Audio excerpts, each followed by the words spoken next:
2 mars 2020, 2 juin 2020, 3 mois. Et en 3 mois, nous avons enregistré près de 4000 cas de Covid-19, dont 43 se sont terminés par le décès, soit une létalité ou un taux de mortalité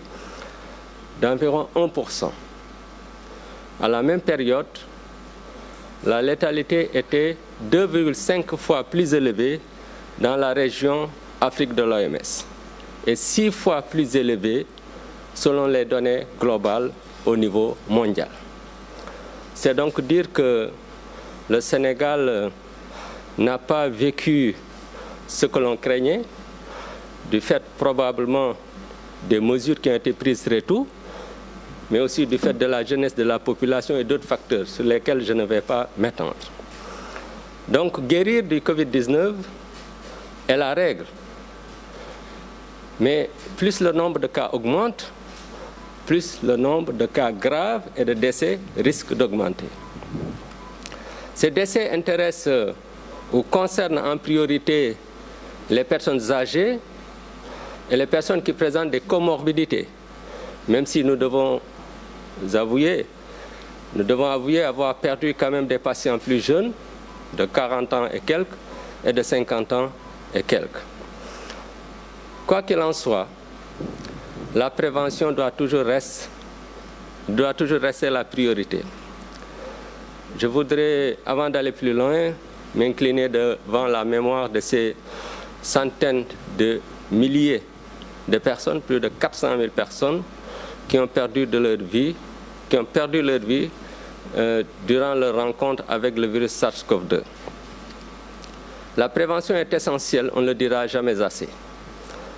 Cependant, quelle que soit la prévention, il y aura toujours des cas secondaires qui vont survenir. Et avant de parler de ces cas secondaires,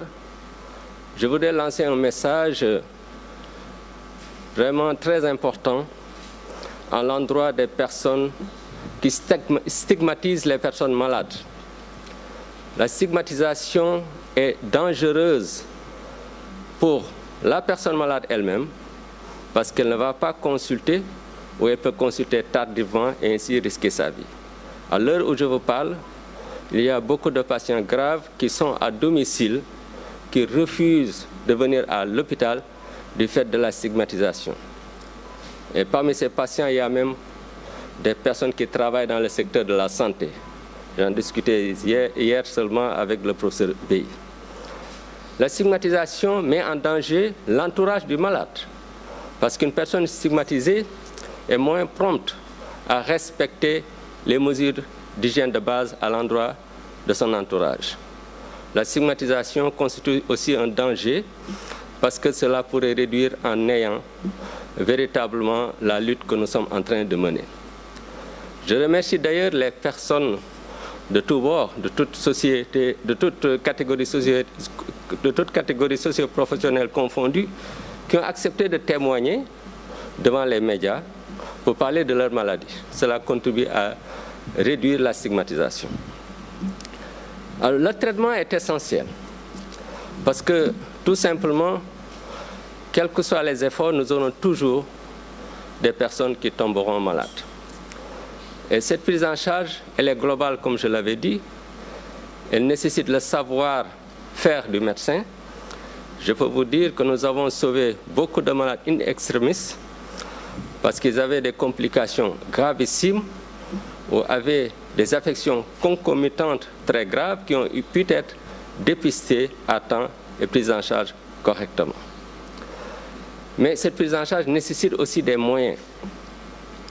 Parmi ces moyens, un seul moyen fait vraiment polémique. C'est le traitement antiviral à base d'hydroxychloroquine et d'azithromycine. C'est pour cela que je préfère axer mon propos sur ce traitement. Dans notre projet de recherche, nous avons pu analyser les données, cette fois-ci, de 559 patients et non de 162 patients comme la fois passée. Ces données sont issues des sites de Fann, de Dalal Jamm et de Diamniadio. Parmi ces 559 patients, 498 étaient âgés de plus de 12 ans.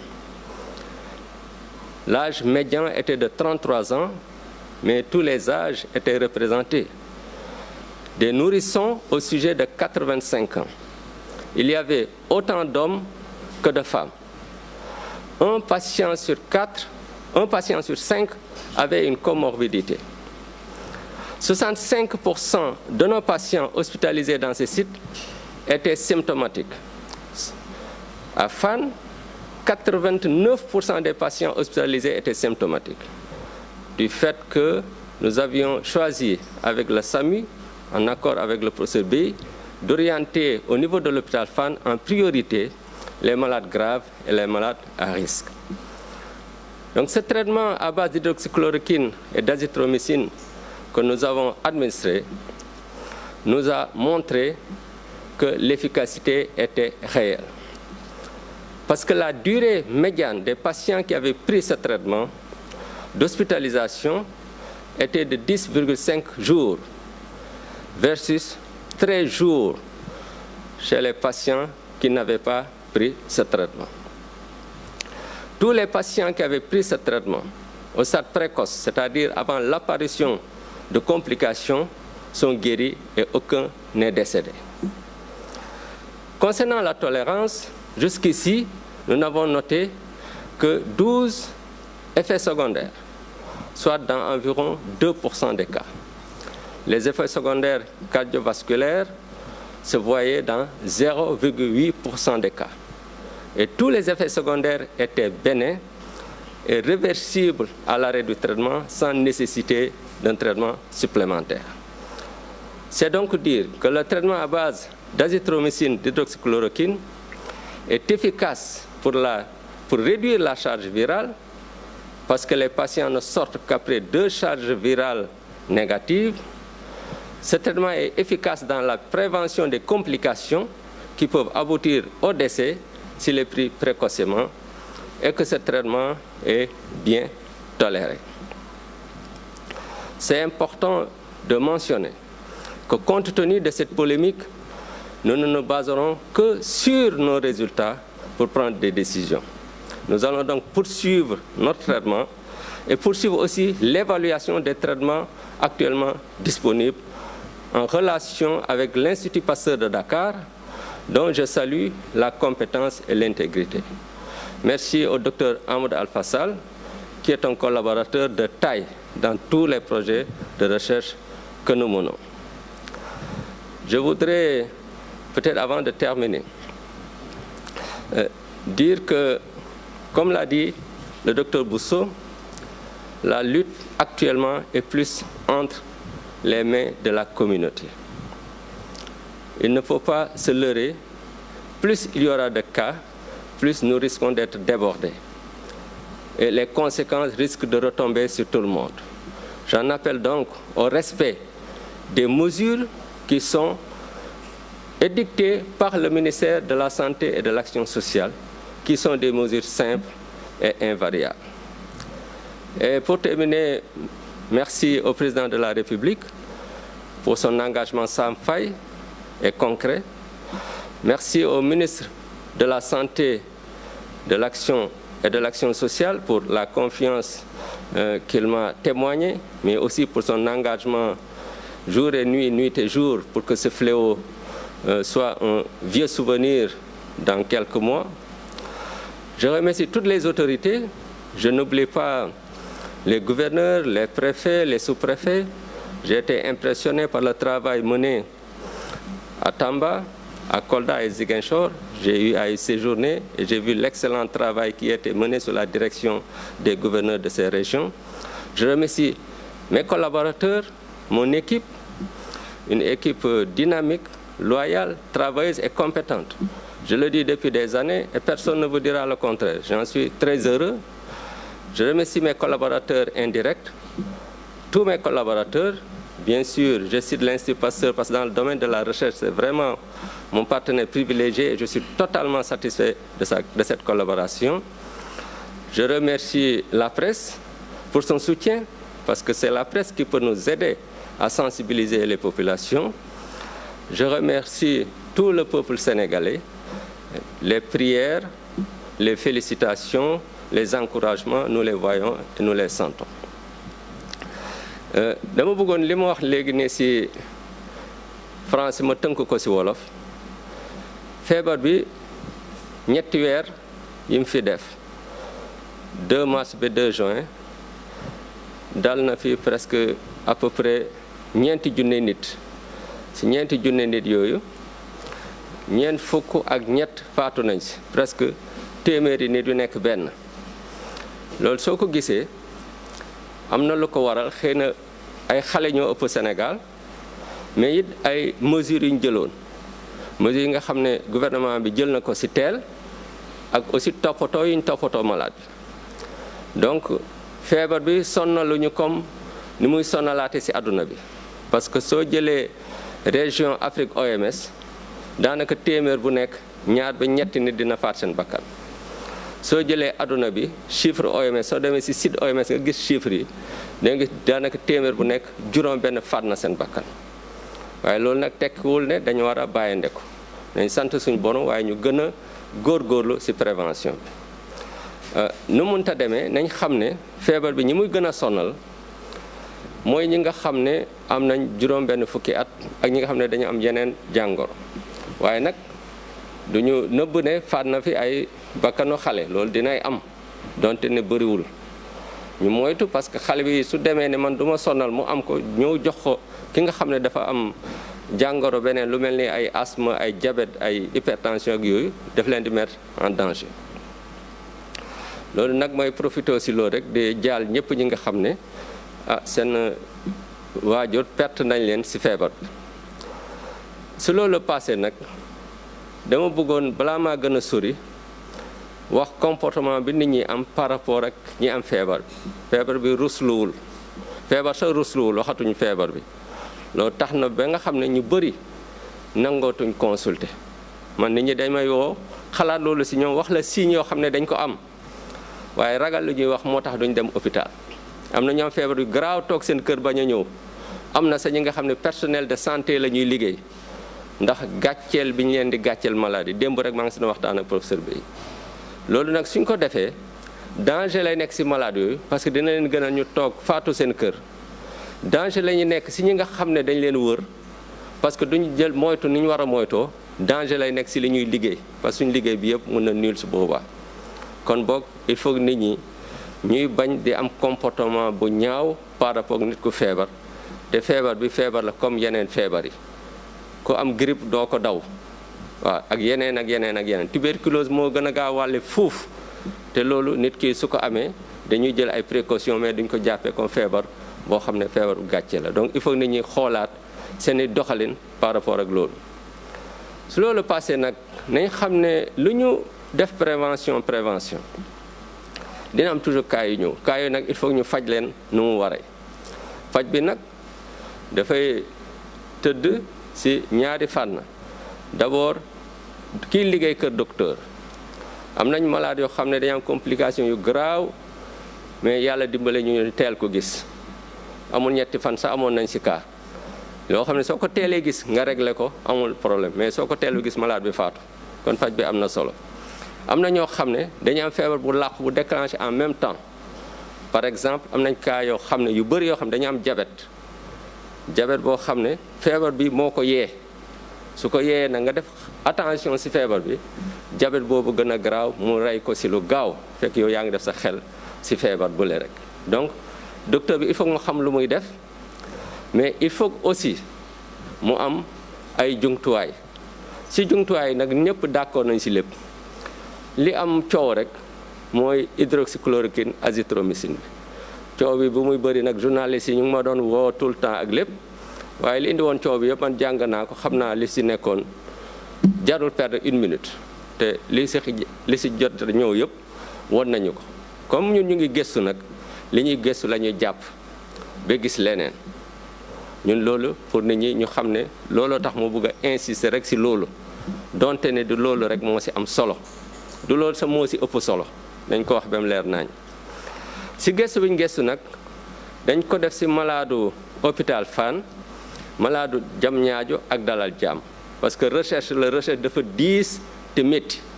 def ko Sénégal yëpp dafay jafe ci ñun de toute façon chiffre Sénégal yëpp am ngeen ko ak docteur Bousso donc loolu kon warul nekk problème gëstu bi ñu gëstu nag def nañ ko ci juróomi junne ak juróom fukk ak juróom-ñeenti malade yi nga xam ne ñeenti téeméer ak juróom-ñeenti fukk ak juróom-ñett yi ëpp nañ fukki at ak ñaar âge bi nga xam ne mooy âge li ñuy wax âge médian 50% au moins ci ñoom 33 ans la ñu am waaye nag am na ñoo xam ne 4 semaines la ñu am ñoo xam ne 85 ans la ñu am kon ñëpp bokk nañ ci njàngat bi ñu doon jàngat góor ak jigéen yi nag ñoo ci yem daanaka juróomi nit yoo jël am na kenn ku ci am sooxaale beneen feebar kon nit ñu jàppale loolu ne ku am beneen feebar rek soo ko amee da ngay faatu déedéet suñ la fajee faj la normalement ñi ci faatu tuuti la loolu yi ñu jàpp ko nit ñi di bañ a tiit ci loolu soo amee problème nga teel a ñëw dañ lay faj nga wér comme ñëpp loolu moom bëgg naa nit ñi xam ko bu baax a baax ñi amoon ay signes soo ko jëlee ci suñu série bi 65% c'est-à-dire téeméer boo jël juróom-benn fukk ak juróom yi ñoo ci amoon ay signes waaye soo jëlee Fann juróom-ñett fukk ak juróom-ñeent ñoo amoon ay signes parce que malade yu gën a garaaw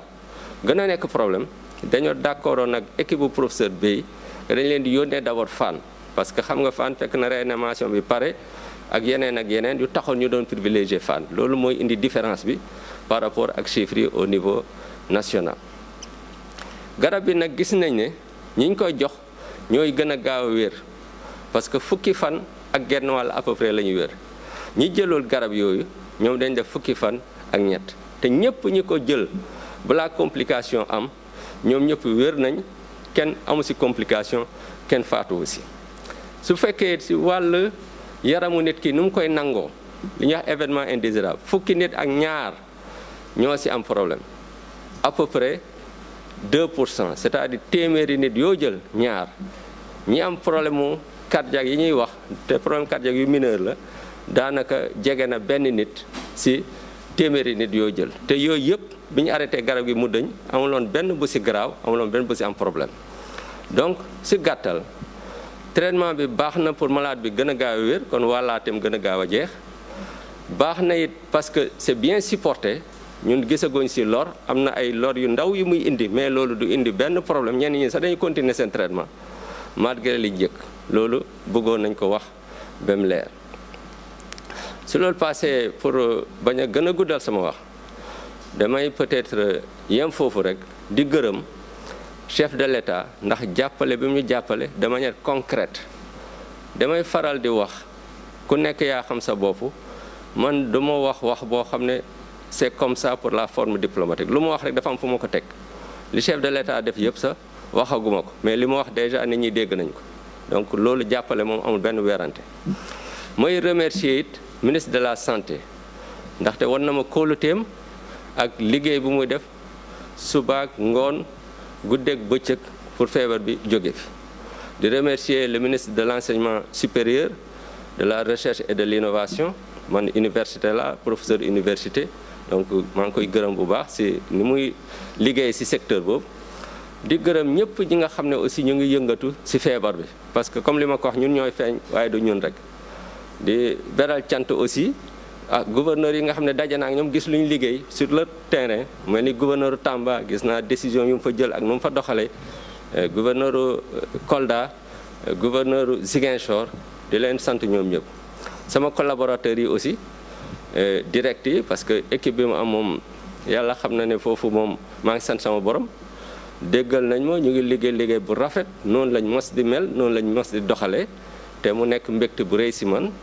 sama yeneen collaborateurs yi surtout Institut Pasteur de Dakar parce que recherche bi may def yëpp ñun ñoo ko def ensemble ñu nekk nit ñu xarañ ñu compétent surtout ñu jub ñu honnête ñu juste loolu dafa am solo nit lu mu am xam-xam te jubalool ci collaboration kooku du am benn njëriñ di remercier vraiment ñëpp ñoo xam ne jàpp nañ ci liggéey bi di remercier presse bi di leen ñaan nag ñu continuer dañu jàppale ci sensibilisation seen rôle am na importance lool di remercier peuple sénégalais bi parce que seeni ñaan seeni félicitations seeni encouragement yëpp ñu ngi koy gis jërë ngeen jëf léegi nag maa ngi woo professeur Bey mi nga xam ne moom mooy responsable SAMU national ak lépp luy wàllu réanimation ci Sénégal parce que ñun ñooy liggéey ensemble ci prise en charge des malades jërë ngeen jëf merci.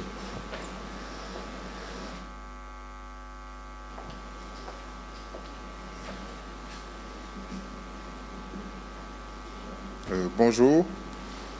Je vais commencer mon allocution par des mots de remerciement d'abord à l'endroit du ministre de la Santé et de l'Action sociale et à travers sa personne, le Comité national de gestion des épidémies pour la confiance accordée au SAMU national dans le cadre de cette riposte à la Covid-19.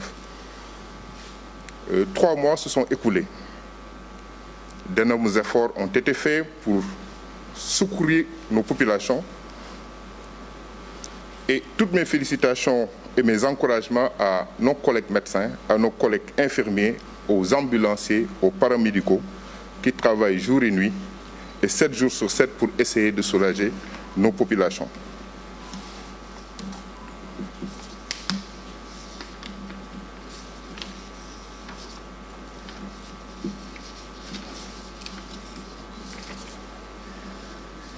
Alors, je m'en vais vous parler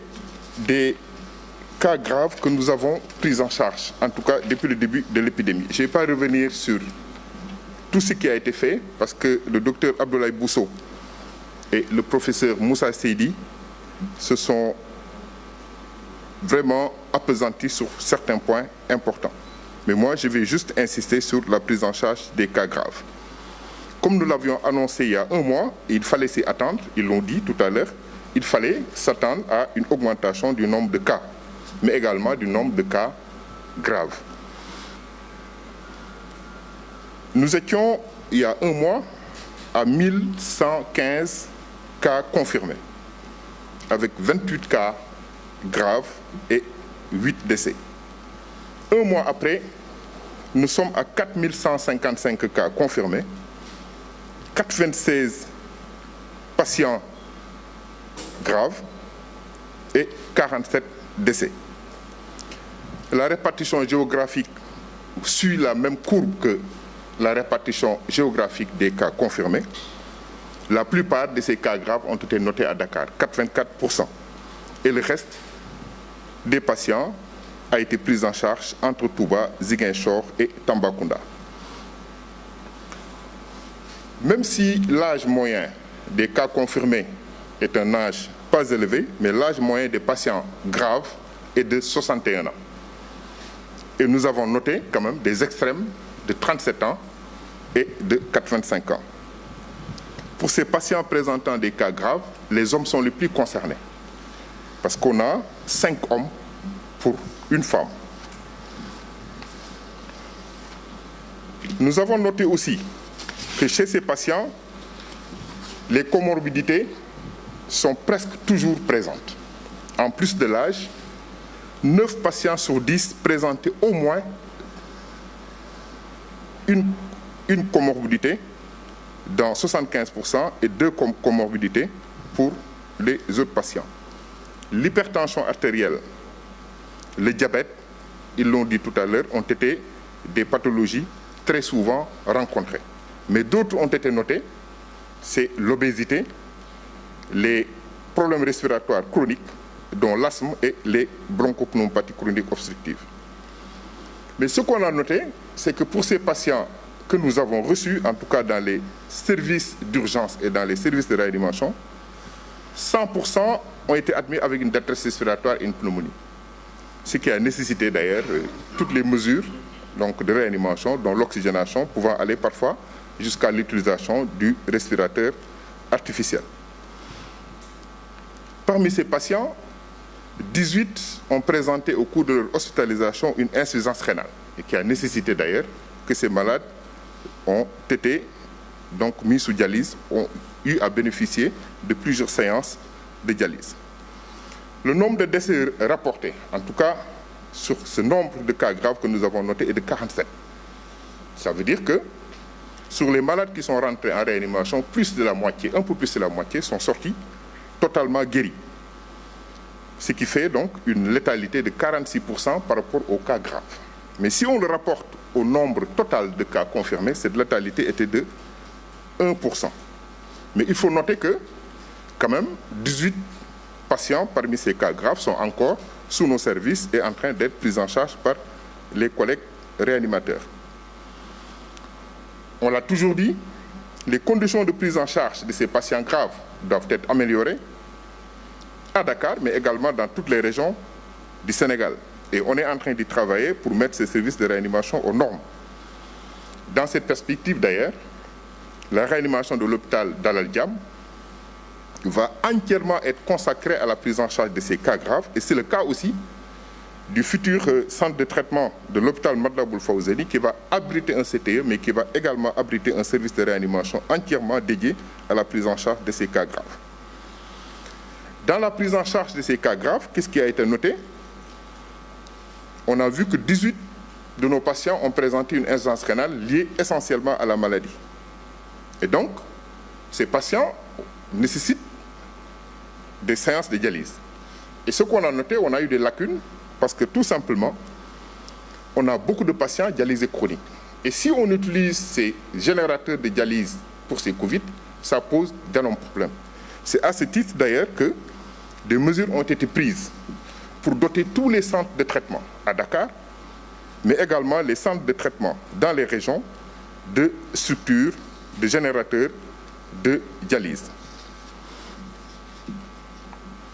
Autre mesure dans la stratégie de prise en charge, une mesure nouvelle, mais ça a été d'ailleurs au début un leitmotiv en tout cas par rapport à la régulation et par rapport au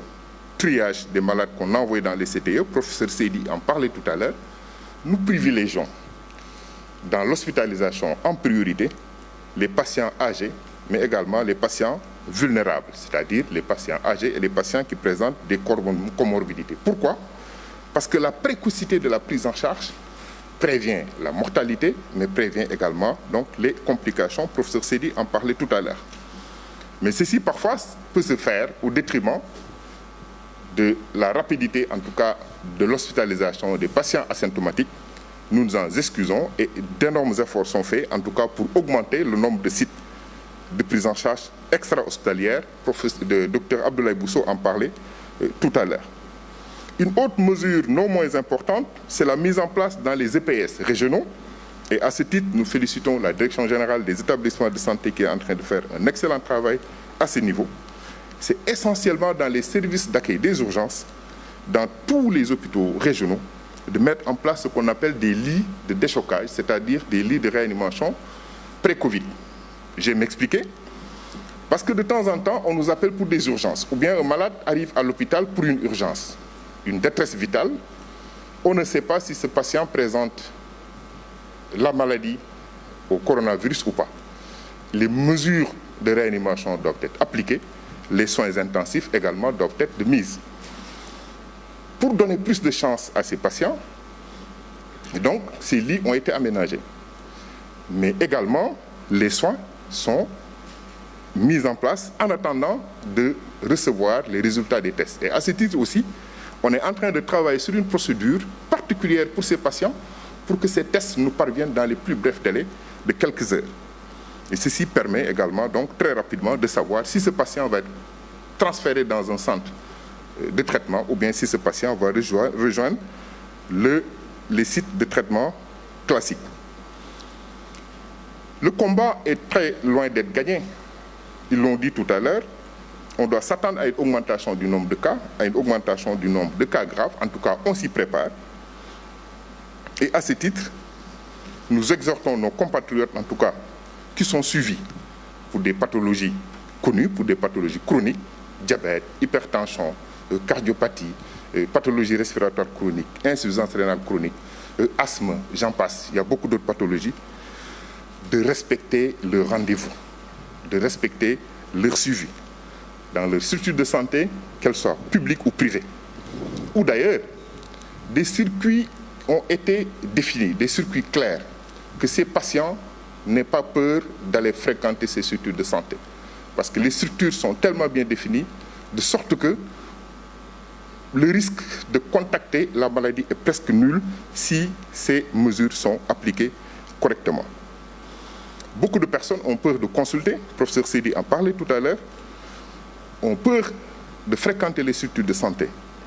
Et le risque que nous aurons, c'est que ces patients risquent de faire des complications, malheureusement,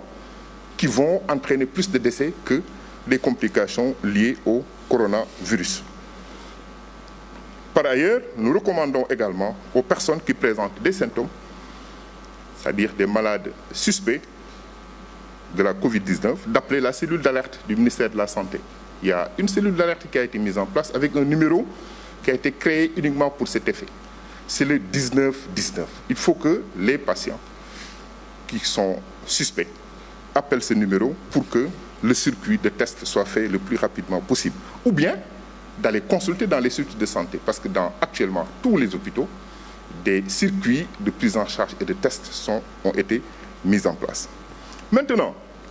pour les patients qui présentent des signes de gravité, une difficulté respiratoire, une détresse haute vitale, ces patients peuvent appeler sur le 15-15.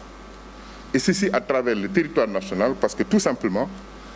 ceci permet d'organiser la prise en charge, que ce soit à Dakar, mais que ce soit également dans les régions et dans des délais qui sont des délais courts. Maintenant, pour ceux qui veulent des renseignements sur la maladie, et c'est très important de faire la distinction entre le 19-19 et le 15-15. Le 19-19, c'est l'alerte pour un patient suspect. Le 15-15, c'est l'alerte aussi, mais pour des patients en détresse vitale. Mais il y a également le 800 00 50 50 qui a été mis à la disposition pour ceux qui veulent des renseignements. Parce que nous recevons beaucoup d'appels, en tout cas dans les structures d'urgence, pour des patients qui ne veulent que des renseignements. Nous invitons nos compatriotes à plus de responsabilités vis-à-vis des nouvelles mesures et vis-à-vis de la prévention. Il faut respecter ces mesures de prévention. Souvent, je sais que tout le monde peut réciter, mais quand on se promène dans la ville, ces mesures sont rarement respectées. Le lavage des mains, l'utilisation du gel hydroalcoolique, le respect de la distanciation physique, d'éviter les rassemblements, le port systématique du masque dans les lieux publics, et je dirais même dès qu'on sort de la maison. Et sur toutes ces mesures, si toutes ces mesures sont respectées, je pense que nous aurons beaucoup de chances, en tout cas, de limiter cette transmission, mais également de vaincre cette maladie. Nous vous remercions. Si wolof maa ngi sant ministère de la santé ak ministre de la santé Abdoulaye Diouf Sarr si confiance bi nga xamante ni en tout cas jox nañu ko ñun SAMU national si cadre riposte bi. ñu ngi ko doon wax léegi ñetti weer jàll nañu depuis bi ñu commencé bi ñu duggee si épidémie ak léegi ñu ngi félicité di ñaax encore suñu collègue médecins yi si liggéey bu xarañ bi ñuy def suñu collègue infirmiers yi suñu naataango infirmiers yi ambulanciers yi yeneen paramédicaux ñëpp ñi nga xamante ni ñi ngi liggéey si kër docteur ñi nga xamante ni amuñu guddi amuñu bëccëg amuñu samedi amuñu dimanche ñi ngi daw pour wàllu suñu compatriotes yi. maa ngi ko doon wax yoon bi gudd na am na lu bari lu ñu def waaye li ñu nekk si kanam tamit war nañ si bàyyi xel bu baax. ñu ngi ko fa doon wax am na weer que mun nañu xaar ni nombre de cas yi dina yokku professeur Seydi wax na ko léegi docteur Bousso tamit waxoon na ko que su nombre de cas yi yokkoo tamit mun nañu xaar ni nombre de cas graves yi dinañ yokku. am na weer amoon nañu junni ak téeméer ak fukk ak juróom cas si ñooñu amoon na ñaar fukk ak juróom ñett yoo xamante ni amoon nañ si cas grave ñoo xamante ni vraiment sonnoon nañu te si ñooñu amoon na juróom yoo xamante ni ñàkkoon nañ si seen bakkan ñi ngi leen di jaale ñi ngi jaale également seen mbokk yëpp. un mois après tey nii ñi ngi am ñeenti junni ak téeméer ak fukk ak juróom cas confirmé am nañu tamit juróom-ñeent fukk ak juróom-benn patient yoo xamante ni mun nañu wooyee ni ñi cas grave lañu sonn nañu te ñi ngi leen di faj nañ leen ci service réanimation yi. si ñooñu am na ñu si ñàkk seen bakken tamit am weer 8 la ñu woon fi mu toll nii ñu ngi si ñeent fukk ak juróom-ñett ñoo xam ne ñàkk nañ si seen bakken si ñooñu nag Dakar la ëppee parce que tout simplement cas yi tamit Dakar la ëppee donc même répartition bi la am. waaye am na ñoo xamante ni faj nañ leen ci Touba am na ñoo xamante ni faj leen ci Ziguinchor am na ñoo xamante ni faj nañ leen ci Tambacounda ci malade yooyu nga xamante ni jot nañ leen ci service de réanimation ñi nga xamante ni wax nañu am nañ cas grave suñu xaymaa seen at yi mi ngi nekk ci juróom-benn fukk ak benn at waaye ki gën a ndaw amoon na fanweeri at ak juróom-ñett et ki gën a mag amoon na juróom-ñetti fukk at ak juróom. góor ñi nag ñoo ci gënoon a sonn ñoo ci gënoon a bari parce que soo xaymaa fu ñu amee juróomi góor benn jigéen lañ fa amoon. seetlu woon nañ tamit que malade yooyu nga xamante ni fajoon nañ leen ci suñu service réanimation yi ñu ci bari at bi waaye tamit amoon nañu li ñuy wax ay feebar yoo xamante ni dañ ko doon faj ñuy wax comorbidité ci ñooñu nag. tension ak feebaru xol souvent sax ñoom ñaar ñooy dañuy ànd ak diabète ñoom ñoo ci gënoon a bari waaye amoon na yeneen yu ñu gis muy yaram bu bari li ñuy woowe obésité maladie respiratoire chronique li ñuy woowe BPCO ci français wala asthme ñooy tamit gisoon nañ ko waaye li ñu xayma woon mooy maladie yooyu bi ñuy yegg ci sauvetage ñoom ñëpp amoon nañu difficulté pour noyyi ba pare ci seen poumon yi amoon nañ ci ay lésions yoo xamante ni seetlu woon nañ ko ci boobu nag tamit seetlu nañ tamit que ci malade yi ñu hospitalisé woon pour cas grave yi ci 96 yi fukk ak juróom ñett amoon nañu complication rénale ba tax ñu def leen ci dialyse ci boobu sax tax na parce que bi ñu leen di yóbbu ci dialyse ci service su dialyse yi classique yi lañ leen doon yóbbu daal di defar circuit pour bañ wàllante bi waaye nag loolu am na gàllankoor bi mooy lan am na parce que am nañu population boo xamante ni dañu am insuffisance rénale chronique dañu leen di dialyser presque 3 fois par semaine loolu tamit da doon indi gàllankoor ci seen rendez-vous yi moo tax ñi ngi nekk di liggéey defe naa ni altine dina tàmbali que ci centre de traitement yi nekk Dakar yëpp ak centre de traitement yi ci région yi yëpp dinañ fa installer ay générateur de dialyse yoo xamante ni exclusivement loo xam pour ñi nga xamante ni am nañu complication maladie bi rek la. ci loolu tamit lalu réanimation yi ñi ngi ciy liggéey musuñu ci taxaw ñi ngi ciy liggéey di ko yokk dinañ ubbi hôpital Dalal Jàmm goo xamante ni lalu réanimation yi ci feebar bi rek lañ koy jagleel ba ñuy génn ci mbas mi. hôpital Matlaboul Fawzeyni tamit ñi ngi fay préparer benn centre de traitement bu am solo ak service réanimation boo xamante ni tamit loolu lañ koy utiliser pour wàllu ñi nga xamante ni dañuy am complication ci mbas bi. ci li ma naroon terminer mooy am na ñu bari ñoo xamante ni dañoo feebar mais dañu ragal dem ci kër docteur loolu nag lu am solo la parce que ñooñu seen feebar yooyu suñu demul consulter ñu faj leen wala suñu jëlul seen garab nu mu waree ñu suivre leen maanaam dinañ am complication yoo xamante ni moo ëpp sax complication yi nga xamante ni épidémie bi mbas bi moom moo ko nar a indi ñooñu tamit ñi ngi leen di ñaan ñu ngi leen di sàkku ñu dem respecter seen rendez-vous ñuy dem ci kër docteur ñu seet leen faj leen balaa ñuy indi yeneen complication te maa ngi leen di fàttali tamit que ci structure de santé yi am na ay mesures yu am solo yu ñu teg yoo xamante ni ku fa ñëw di consulter vraiment amuloo dara loo xamante ni da nga ko gisee ak ñi nga xamante ni am nañ feebar bi def nañ circuit yoo xamante ni vraiment c'est tellement bien balisé que vraiment ces malades yooyu amuñu benn risque boo xamante ni suñ ñëwee hôpital dinañ ko gis. maa ngi tamit di fàttali que ministère de la santé am na benn cellule d'alerte bu mu teg dama koy fàttali bu baax parce que lu ëpp nit ñi dañuy juum ci numéro yooyu pour koo xamante ni dafa xalaat ni am na feebar bi dafay woote li ñuy wooyee numéro 19 19 day fonctionner 24 heures sur 24 su boobaa dinañ ko laaj ay questions dinañ envoyer également ay nit ñu ñëw defal ko prélèvement souvent district yi la. waaye tamit si biir structure de santé yi ubbi nañ fa tamit ay sites yoo xamante ni mun nañ fa defal nit prélèvement nit koo xamante ne mi ngi sa kër sonn nga am nga problème pour noyyi wala am nga benn gàllankoor boo xamante ni li ñuy woowee détresse vitale la mun nga woote sur le numéro 15 15 boo xamante ni dinañ organiser en tout cas nan la ñuy walloo nan lañ lay walloo nan lañ lay yóbboo si hôpital yi si anam yu gën a rafet si anam yu gën a gaaw. am na tamit beneen numéro boo xamante ni dinaa ko fàttali mooy 800 00 50 50 numéro boobu nag pour renseignement la parce que am na nit ñu bari ñoo xamante ni dañuy woote rien que pour xam pour am ay renseignement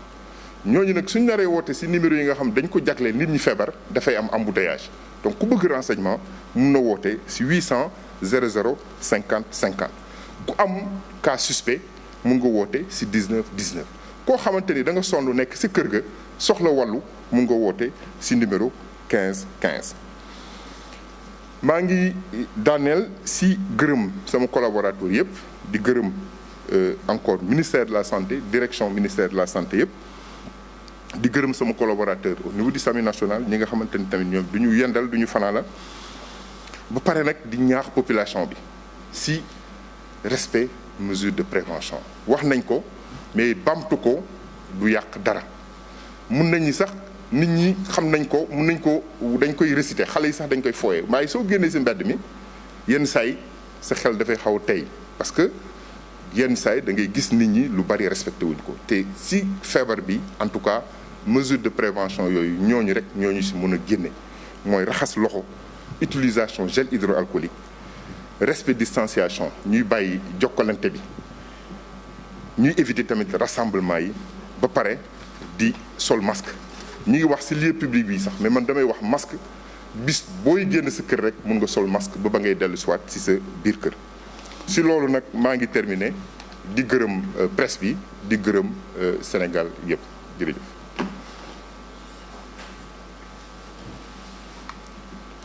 maa ngi woote docteur Amadou Alpha Sall ki nga xam ni moom mooy administrateur général bu Institut Pasteur tamit mu waxtaan ak yéen ci prélèvement yi ak liggéey bu am solo bi nga xamante ni Institut Pasteur ak yeneen laboratoire tamit ñu ngi koy liggéey ci biir mbas mi.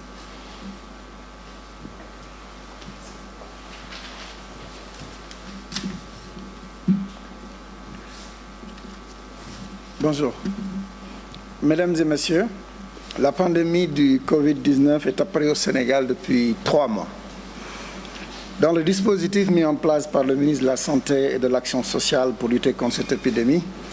le rôle qui a été assigné à l'Institut Pasteur est d'effectuer le test de diagnostic sur les cas suspects, sur les contacts et les patients hospitalisés,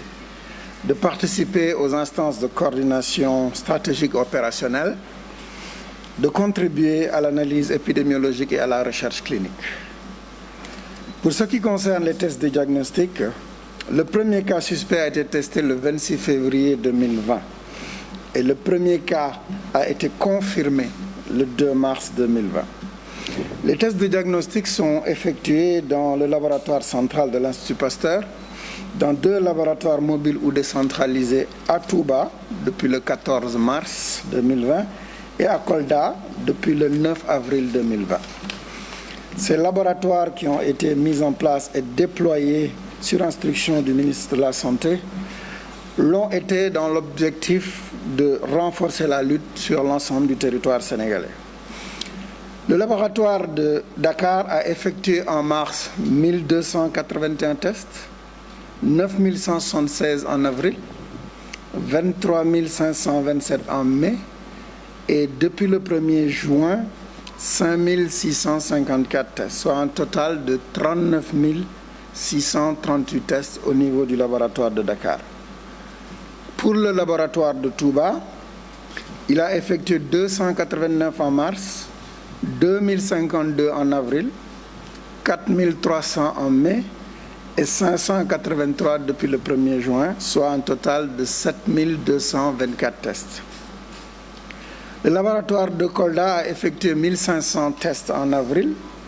3035 en mai, et 297 depuis le début de ce mois de juin, soit un total de 4 832 tests. L'analyse de 3 mois d'activité a permis de constater qu'au total, 51 694 tests ont été effectués par l'Institut Pasteur de Dakar.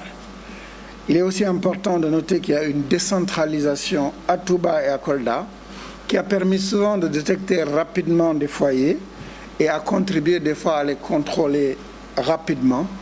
mais aussi a permis la prise en charge précoce de patients et a influé sur leur issue favorable de l'infection. Il est important de noter aussi que le nombre de tests a été multiplié par presque 20 depuis le mois de mars, afin de s'adapter à la stratégie mise en place par le dispositif, avec une capacité qui est passée au début de l'épidémie à 500 tests par jour, et cette capacité aujourd'hui a été augmentée jusqu'à 2000 tests par jour. Et cela, comme je le disais, dans l'optique de s'adapter. Nous sommes dans une dynamique qui doit répondre à ce que présente l'épidémie. Je voudrais aussi noter que le traitement rapide des échantillons est extrêmement important puisque la totalité des tests qui sont effectués par l'Institut Pasteur de Dakar sont rendus dans les 24 heures. Dernier point non négligeable est que depuis le 13 avril 2020, une plateforme digitale qui a déjà reçu plus de 160 connexions par jour est utile pour rendre les résultats aux médecins-chefs de district, aux médecins-chefs de région et permet d'améliorer la lutte sur le terrain.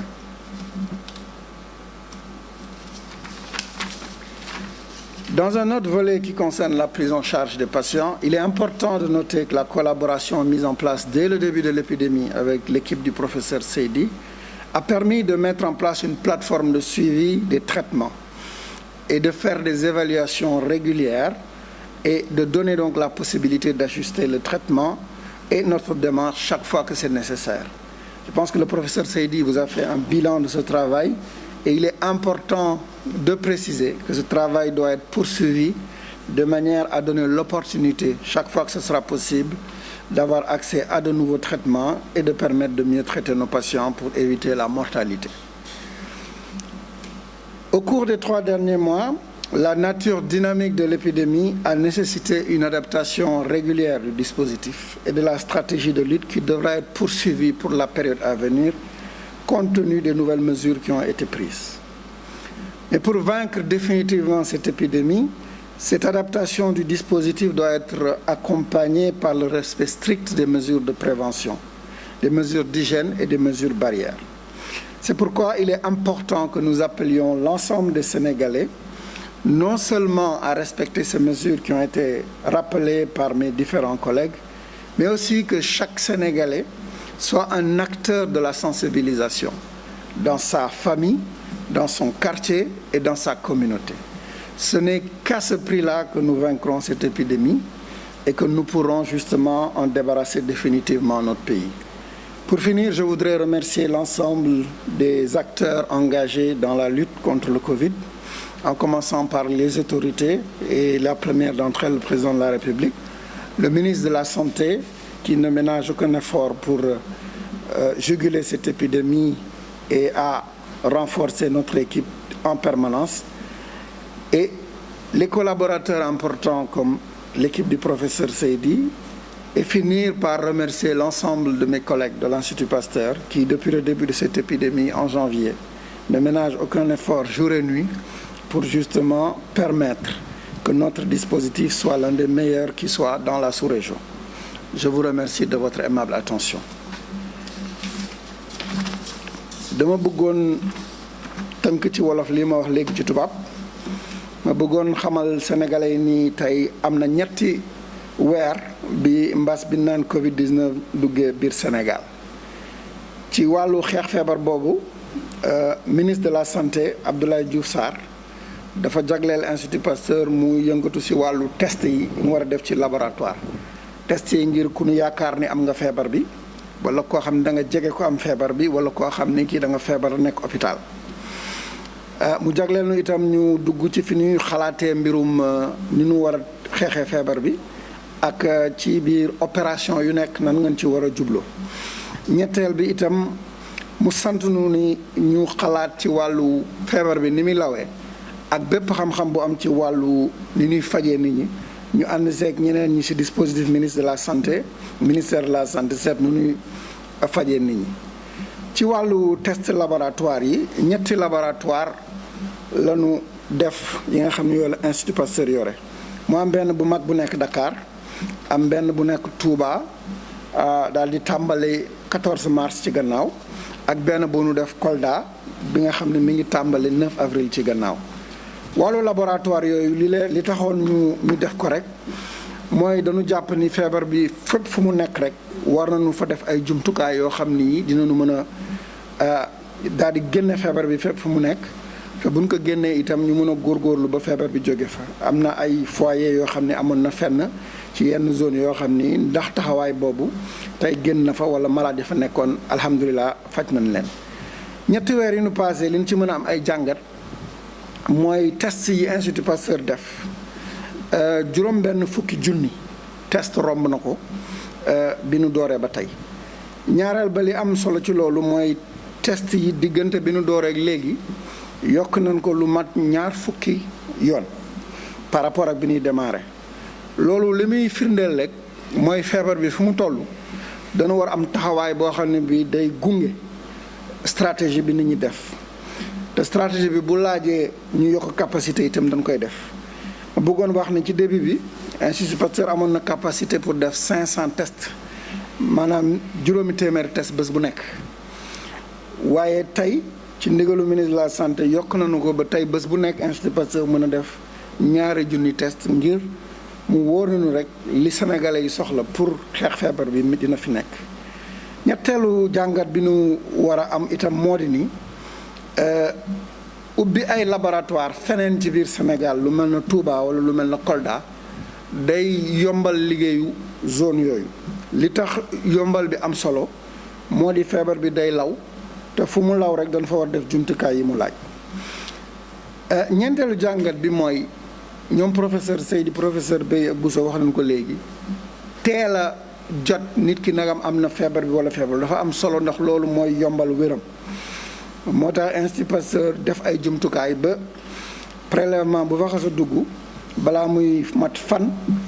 ñu delloo résultat boobu loolu dafa am solo. ñeenteelu jàngat bi nu am ci activité bi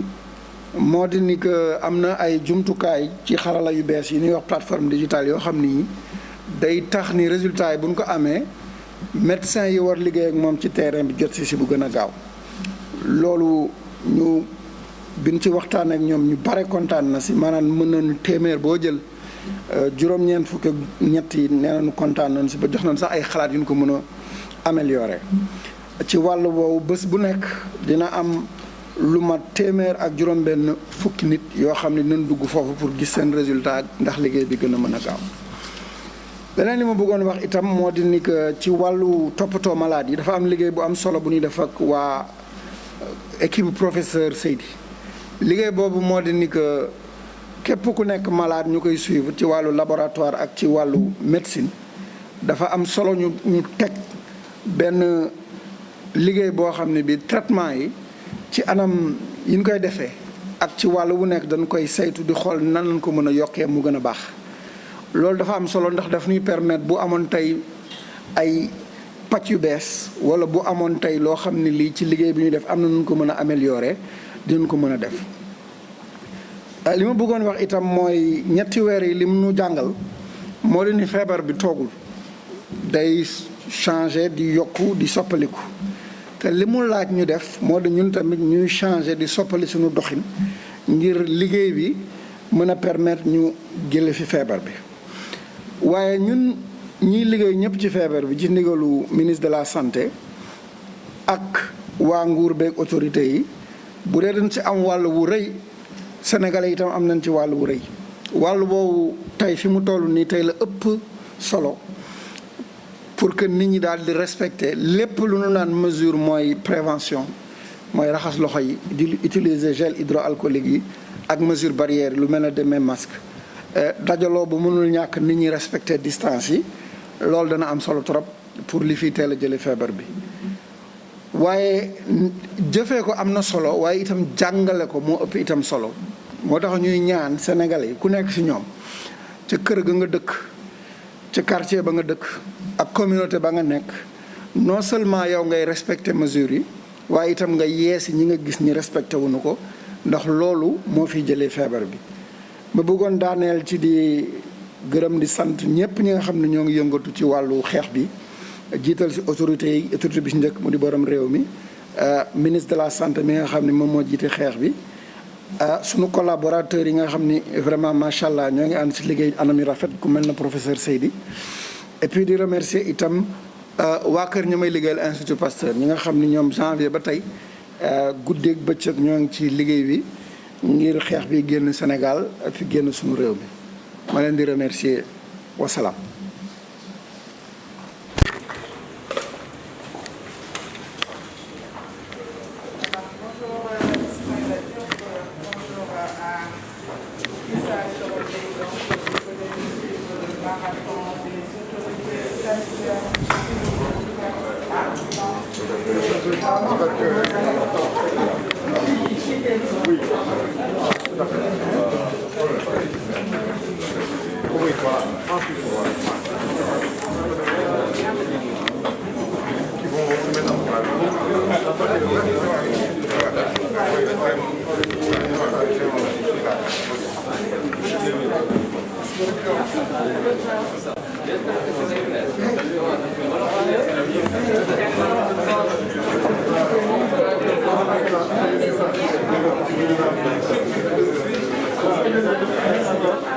Merci.